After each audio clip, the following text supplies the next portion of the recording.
mes chers hamsters de la finance, vous voulez devenir riche. Collectionner les diplômes et les réseaux ne suffisent pas. Bien sûr, ça aide, mais il faut aussi la bonne attitude et une façon particulière de voir le monde. Pas de panique, je ne suis pas là pour prêcher sur la méditation ou prier les dieux de l'argent, mais dans la vidéo que je vais vous montrer, il y a ce secret comportemental qui a prouvé dans la vidéo même qu'il peut vraiment faire une différence. Jetons-y un coup d'œil. Peut-on manifester des millions? Oui, à New York la semaine dernière, chaque matin je répétais « L'argent vient à moi librement et abondamment ». Puis quelqu'un qui portait une boîte a fait tomber un penny. Je me suis dit « Voilà, il est venu à moi, je vais recommencer ». Le jour suivant, je suis dans le métro et je vois un penny face visible. Et je me suis dit, c'est sale, ce n'est pas précieux, ça ne fait pas beaucoup, pas besoin de le ramasser. Mais je me suis dit, non, je vais faire l'expérience. L'argent vient à moi librement et abondamment. Et je vais manifester de l'argent. Donc je ramasse le penny, je le remercie d'être venu à moi,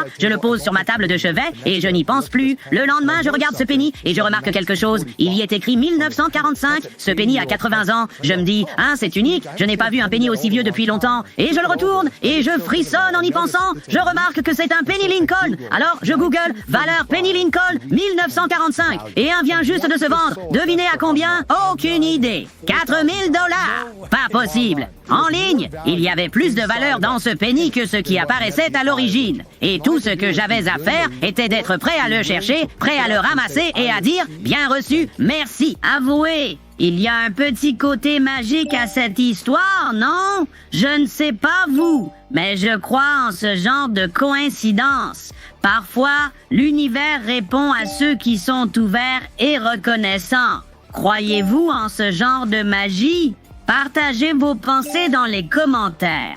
L'épisode d'aujourd'hui était un peu différent. Et j'en suis content parce que nous n'avons pas toujours besoin de parler de statistiques tout le temps. N'est-ce pas? À la prochaine vidéo et souvenez-vous, les hamsters sont puissants, un pour tous et tous pour un.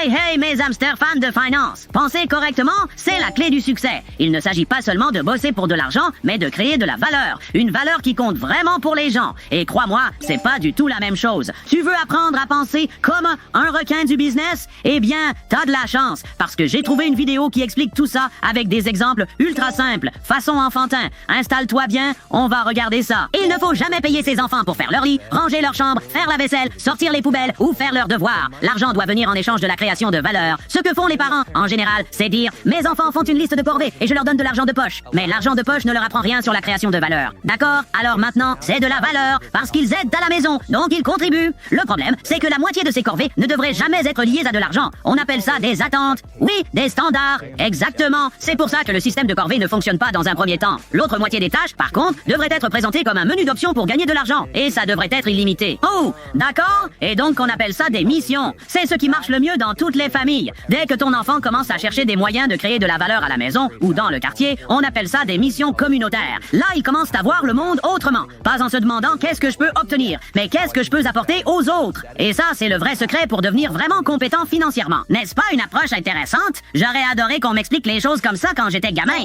Appeler un effort simplement du travail, ça peut vraiment casser la motivation. Mais présenter une activité comme une opportunité de créer de la valeur, avec en plus la liberté de choisir, ça change complètement la vision qu'on a de ce qu'est gagner de l'argent.